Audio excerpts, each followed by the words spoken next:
Hey, this is Rich Wilkerson Jr., pastor of VU Church in Miami. I have a brand new book that just came out called Friend of Sinners, Why Jesus Cares More About Relationship Than Perfection. You know, I wrote this book because I really believe that people need to be reawakened to the love of God.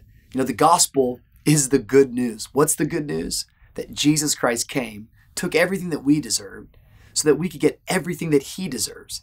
This is the best news ever.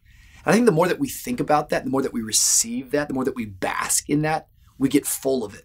Now here's the good news. Whatever you're full of is what you're going to be led by. You see, as we discover that Jesus is the friend of sinners, our reasonable response is that we become friends to sinners. Sinners, who is that? That's all of us apart from Jesus.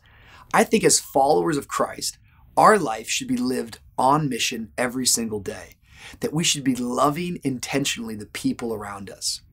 You know, Jesus was asked one day this incredible question as this lawyer came up to him. And he said, Jesus, who is my neighbor? Everyone's always wondering, well, who do I love? Who do I not love?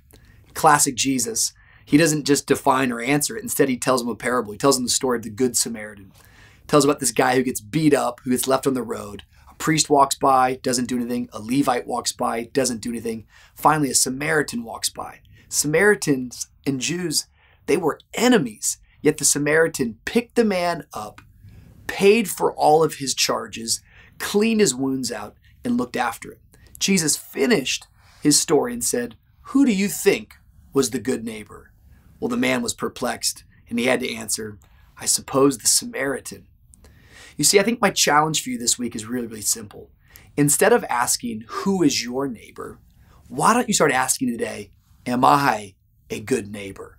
I think if all of us will take on that challenge, not to find out who I should and should not love, but rather, am I a person who's living out the gospel? Am I a friend of sinners? I think this world's going to be a whole lot better. I think this is going to be a great week. Praying that the rest of your week is the best part of your week. I love you. God bless.